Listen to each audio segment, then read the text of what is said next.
दोस्तों वैसे तो ये वीडियो या ये कहूँ कि ये ऑडियो उन लोगों के लिए है जो नए नए शायर हुए हैं या शायर बनना चाहते हैं। और शायरी की बात करते हैं तो गज़ल की बात सबसे पहले आती है। तो ऐसे लोग जो गज़ल लिखना चाहते हैं या लिखना सीख रहे हैं या सीखना चाहते हैं उनके लिए वैसे ये वीडियो है, यानी कि ये ऑडियो है।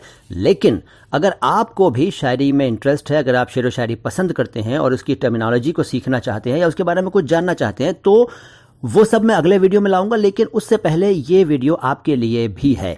तो मैं संबोधित कर रहा हूँ युवाओं को जो नए नए शायर हुए हैं या होना चाहते हैं और गज़ल लिखना चाहते हैं। तो देखिए, ये ऑडियो थोड़ा सा कड़वी ज़बान में है, मतलब कड़वी इन द सेंस के कुछ बातें मैं एकदम सच्ची बोलूँगा तो जाहिर है कड़वी तो लगेंगी, ठीक है ना। बुरा मत मानिएगा, बात को समझने की कोशिश करिएगा। अगर आप वाकई शायर बनना चाहते हैं और गज़ल लिखना चाहते हैं तो आपको मेरी बातों पर ध्यान देना चाहिए और उसके बाद फैसला करना चाहिए कि मैंने किस हद तक सही कहा या किस हद तक गलत कहा। तो बात मैं करूंगा सिर्फ गज़ल की इस वीडियो में, इस ऑडियो में। गज़ल अगर आप लिखना चाहते हैं तो सबसे पहली शर्त क्या है? देखिए, चाहे आप गज़ल लिखना चाहते हो, नज़्म लिखना चाहते हो या कुछ और लिखना चाहते हैं उर्दू शायरी में। अच्छा, उर्दू शायरी क्या, हिंदी शायरी में भी अगर आप कुछ करना चाहते हैं तो भी, अब हिंदी शायरी में भी आजकल उर्दू के शब्द शामिल हैं और गज़ल हिंदी में भी लिखी जाती है। तो दो तीन बातों का आपको ख़ास तौर पर ध्यान रखना चाहिए। जैसे अगर आप गज़ल लिखना चाह रहे हैं तो सबसे पहले तो आपको गज़ल शब्द बोलना आना चाहिए। थोड़ी सी कड़वी बात है, लेकिन अगर आप उसको गज़ल कहते हैं या गज़ल कहते हैं तो ये ठीक नहीं है। देखो, वैसे तो आप मालिक हैं, आप कुछ भी बोलिए, कुछ भी करिए, आप अपनी मर्जी के मालिक हैं, आपको कोई नहीं रोक सकता। लेकिन अगर आपका इरादा वाकई सीरियस शायर बनने का है या गज़ल के कदरदानों में अपनी पहचान बनाने का है तो आपको कुछ चीज़ें सीखनी ही चाहिए। जैसे कि गज़ल शब्द का उच्चारण सबसे पहले सीखना चाहिए। अगर आप गज़ल कहते हैं या गज़ल कहते हैं तो बहुत बड़ी गलती करते हैं। आप कभी भी ऊंचा मकाम नहीं हासिल कर सकेंगे और भले ही आपको वाह वाह, तालियां तालियां, वाह वाह, क्या बात कही है, ऐसे चीज़ें सुनने को मिल जाएं, लेकिन गज़ल के असली कदरदानों में आपकी इज्जत नहीं बढ़ेगी अगर आपने उच्चारण पर ध्यान नहीं दिया। तो उर्दू के शब्दों को या हिंदी के शब्दों को पहले तो सही तरह से बोलने की प्रैक्टिस करें और गज़ल को गज़ल ना कहें, गज़ल ना कहें, गज़ल कहें, गज़ल, गज़ल, ठीक है, गज़ल। और न सिर्फ उर्दू के ये अक्षर ग और ज़, यानी कि गैन और जे, जाल, ज़्वाद, ज़ोए, बल्कि हिंदी के भी शब्दों को और उनमें आए हुए सभी अक्षरों को सही से उच्चारित करें। कई बार मैंने देखा है कि, आपने भी देखा होगा वैसे, कि लोग श को स कहते हैं। ऐसा ना करें, ऐसा ना कहें, क्योंकि अक्षर अगर श है और आप स का उच्चारण कर रहे हैं तो अर्थ का अनर्थ हो जाएगा और आप कह कुछ रहे होंगे और बात कुछ हो जाएगी। तो एक तो शुद्ध उच्चारण रखें और दूसरी बात यह है कि आप अपना शब्द भंडार बढ़ाइए। सबसे पहले शायरी शुरू करने से पहले, गज़ल लिखने से पहले आप अपना शब्द भंडार बढ़ाइए। आपके पास खूब शब्द होने चाहिए। आपके पास का मतलब आपके दिमाग में, आपके जहन में बहुत सारे शब्द होने चाहिए। और अगर आप उर्दू की शायरी करना चाहते हैं तो उर्दू के शब्द बहुत ज़्यादा आपके दिमाग में होने चाहिए और वो सही सही उच्चारण के साथ आपके जहन में होना चाहिए। अगर आप शेर को शेर कहेंगे, अशार को असार कहेंगे, मक्ता को मक्ता कहेंगे, काफिया को काफिया कहेंगे, वजन को वजन कहेंगे, तखल्लुस को तखल्लुस कहेंगे, सुखन को सुखन कहेंगे, तख्ती को तख्ती कहेंगे या इस तरह की और गलतियां करेंगे तो ठीक नहीं होगा, आपकी इमेज ही खराब होगी। तो सही शब्दावली बहुत ज़रूरी है। मैं इसके बारे में अगले वीडियो में कुछ शब्दों को एक्सप्लेन करने का प्लान कर रहा हूं, बल्कि और भी चीज़ें करने का इरादा है मेरा।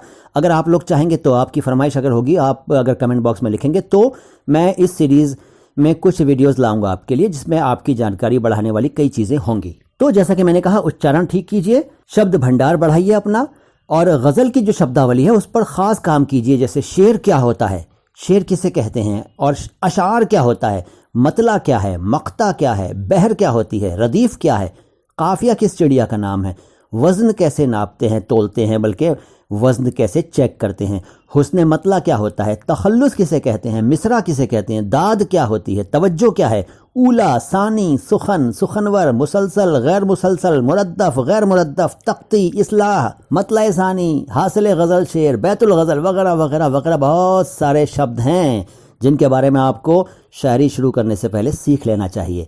इनके बारे में गहराई से सीखना चाहिए। मैं इन सबको एक्सप्लेन करने का इरादा रखता हूँ अगले वीडियोज़ में। और एक चीज़ और ध्यान रखिए, आप शायरियाँ शब्द अपने दिमाग से निकाल दीजिए। शायरियाँ, जी हाँ, अगर आप शायर बनना चाहते हैं, गज़ल लिखना चाहते हैं या कुछ और, अच्छा, गज़ल लिखी नहीं जाती बल्कि गज़ल कही जाती है। अब आप उसको लिखें ना लिखें, लेकिन जो बोलने का तरीका है वो ये है कि गज़ल कही है, मैंने एक गज़ल कही है। जब आप गज़ल लिख लेंगे तो आप अपने दोस्तों से कहेंगे भाई मैंने एक गज़ल लिखी है, तो ऐसा बोलना ठीक नहीं होगा। आपको कहना चाहिए मैंने एक गज़ल कही है, ठीक है। तो गज़ल कही जाती है, लिखी नहीं जाती। इस बात को अगली मुलाकातों में और समझाऊंगा। अच्छा, तो मैं कह रहा था शायरियाँ शब्द अपने दिमाग से निकाल दें। शायरियाँ कुछ नहीं होता। लोग कहते हैं मैंने आज बड़ी अच्छी अच्छी शायरियाँ सुनी, या तू यार थोड़ी सी शायरियाँ सुना दे यार, तू थोड़ी सी शायरियाँ दे दे मुझे आगे शेयर करनी है, मुझे अपनी फ्रेंड को देनी है, मुझे ये करना है, मुझे वो करना है। शायरियाँ, तो भैया शायरियाँ कुछ नहीं होता। शायरियाँ कोई शब्द ही नहीं है। शायरी है एक शब्द, लेकिन शायरियाँ कुछ नहीं होता। इस बारे में मैं अपने दूसरे वीडियोस में काफ़ी बोल चुका हूँ। उन वीडियोस को अगर आप देखते रहे हैं तो आप मेरी बात का मतलब समझ गए होंगे। अगर नहीं समझे हैं तो मेरे पिछले वीडियोस देख लीजिए, अदरवाइज अगले वीडियोस में इसको और स्पष्ट करूँगा इस बात को। अगली बात यह है कि आप जब गज़ल की शब्दावली अच्छी तरह से सीख जाएं, जब अच्छी तरह से आप सीख जाएं हर चीज़ के मतला क्या है, मक्ता क्या है, तखल्लुस वगैरह जो मैंने अभी शब्द बोले वो सब क्या हैं, जब आप उनसे परिचित हो जाएं अच्छी तरह से, तब आप लिखने की शुरुआत करें और स्टार्टिंग में सिर्फ 2 लाइनें लिखें। ओनली 2 लाइन्स, 2 लाइनें यानी कि एक शेर। अब वो 2 लाइनें जब आप लिख लें और लिखने के बाद आप गज़ल आगे बढ़ाने का इरादा करें, मतलब गज़ल लिखने का प्लान करें, तो जल्दी ना करें। जो 2 लाइनें आपने क्रिएट की हैं उन 2 लाइनों को गज़ल के सभी शब्दों की कसौटी पर परखिए, यानी देखिए उसमें रदीफ है नहीं, काफिया है नहीं, वज़न है या नहीं, बहर का क्या सीन है उसके अंदर, और सारी बातें आपको उस पर खुद से चेक करनी चाहिए। जब आप खुद चेक कर लें उसके बाद अपने उस्ताद से संपर्क करें। अब ये उस्ताद कहाँ से आ गया भाई? ऐसा है कि एक उस्ताद होना चाहिए शायरी में, और उस्ताद एक ऐसा व्यक्ति हो जो आपके हिसाब से शायरी बहुत अच्छी तरह से समझता हो और ख़ुद भी शायर हो। भले ही वो बहुत मशहूर ना हो, लेकिन उसको तमीज़ हो शायरी के अल्फाज और उसकी पूरी शब्दावली से परिचित हो, और उसको अच्छी तरह से गहराई के साथ ज्ञान हो, शायरी से संबंधित ज्ञान, गज़ल वगैरह सभी चीज़ों को अच्छी तरह से वो जानता हो और आपको मशवरा दे सके। तो ऐसा व्यक्ति छांटिए, उनसे रिक्वेस्ट कीजिए कि आप मेरे उस्ताद बने, मेरी इस्लाह करें, मतलब मेरा सुधार करें, मेरे शेरों को देखें, मेरी गज़लों को देखें जो मैं लिखने वाला हूँ। उनको अपनी आप रचनाएं, अपनी गज़लें, अपने अशार दिखाएं, लेकिन जल्दी ना करें ऐसा करने में। आपने जो 2 लाइनें लिखी हैं उन 2 लाइनों को आप पहले खुद चेक करें। जब आप खुद संतुष्ट हो जाएं कि हाँ जी मैंने बिल्कुल ठीक लिख लिया, तब अपनी संतुष्टि के बाद उन 2 लाइनों को अपने उस्ताद को दें। उनसे कहें कि सर इसको चेक कर दीजिए।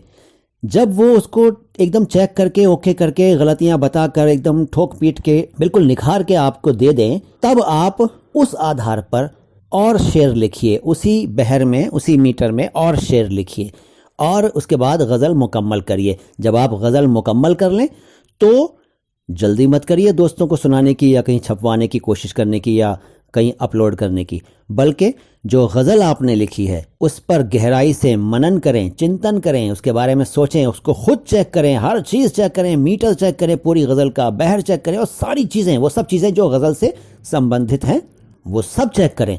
और जब आप पूरी तरह से संतुष्ट हो जाएं, 2 दिन बाद, 4 दिन बाद, 1 हफ्ते बाद, 10 दिन बाद, महीना भर बाद, कि हाँ जी मेरे हिसाब से तो गज़ल अब ओके है, उसके बाद अपने उस्ताद को पूरी गज़ल दें और उनसे कहें कि सर इसको चेक कर दीजिए। वो भी कुछ दिन लेंगे, 2-3 दिन, 2-4 दिन लेंगे, या जितने भी दिन लेंगे। उसके बाद वो आपको जब ओके करके गज़ल लौटा दें, तब आप मानिए कि आपकी गज़ल तैयार हो गई है। ये नहीं कि आपने उल्टी सीधी तुकबंदी कोई भिड़ा दी और अपने उस्ताद से या किसी से कह रहे हैं कि सर इसको ज़रा चेक कर दो, ठीक कर दो। ऐसे किसी की जान खाने से अच्छा यह है कि आप शायरी करें ही ना, और ये ख्वाब देखना बंद कर दें कि आप शायर बनना चाहते हैं। देखो भैया, ऐसा है, 2-4 तुकबंदियाँ लिखने के बाद हर कोई अपने नाम के साथ कवि या शायर लिखने लगता है। अब आप अपने मुंह मियाँ मिट्ठू बनते रहिए। बात तो तब है जब आपको लोग शायर माने। आप खुद को शायर क्यों कहें, दूसरे कहें कि हाँ भाई आप शायर हैं, तब आप शायर कहलाएंगे। अब वैसे तो आप 2-3 लाइनें लिखिए, कोई भी तुकबंदी भिड़ा दीजिए और दोस्तों में सुनाइए, तो वाह वाह वाह वाह क्या कह दिया, क्या बात है, क्या बात है, ये सब सुनने को मिल जाता है, और आप समझते हैं कि आप तो भाई शायर हो गए, आपने तो कमाल कर दिया, झंडे गाड़ दिया भाई, बल्ले बल्ले हो गई। तो ये बेकार की बात है। जिस इंसान को या जिन इंसानों को शायरी की ABCD पता नहीं, वो अगर वाह वाह कर दें, खूब तालियां बजाएं, खूब ठुमके लगाएं आपकी लाइनें सुनकर, तो भी बेकार है भाई। बात तो तब है जब उस्ताद लोग तारीफ करें, जो शायरी के स्तंभ हैं, जो स्थापित लोग हैं, वो अगर आपकी 2 लाइनें या आपकी गज़ल सुने, पढ़ें और आपकी तारीफ कर दें, तो समझिए कि आपने कोई कमाल करना शुरू कर दिया है। ठीक है, जल्दबाजी नहीं, एक साधना है शायरी भी। ठीक है जी, जल्दी ना करें। अगर आप वाकई गज़ल लिखना चाहते हैं या अपने आप को शायर के रूप में भविष्य में देखना चाहते हैं, तो पेशेंस रखें, मेहनत करें, शब्द शक्ति बढ़ाएं और उच्चारण पर ध्यान दें और वो सारी चीज़ें करें जो मैंने अभी अभी बताई आपको। बात थोड़ी सी लंबी हो गई लेकिन है बड़ी काम की अगर आप ध्यान दें। तो जिन लोगों ने इस ऑडियो को ध्यान से नहीं सुना है वो दोबारा ध्यान से सुने और फिर फैसला करें कि आप शायर बनना चाहेंगे या नहीं। अगर आपको मेरी कोई सहायता चाहिए तो मैं आपके लिए वीडियोज़ और बना दूंगा। वैसे देखो भैया, मैं शायर वायर नहीं हूँ, ठीक है। मैं कुछ ऐसा मुझे तोप मत समझना, लेकिन मैं जितनी भी चीज़ें आपको बताऊंगा एकदम रिफाइंड, एकदम प्योरीफाइड होंगी और सही जानकारी आपको दूंगा। हमेशा ही मैं सही जानकारी देता आया हूं आप लोगों को अपने तीनों चैनलों के माध्यम से, यानी कि माय हिंदी माय उर्दू, अल्फाज आवाज़ अंदाज, नो बकवास बातें खास। मैं मुईन शम्सी हूँ। सलाम हिंदुस्तान।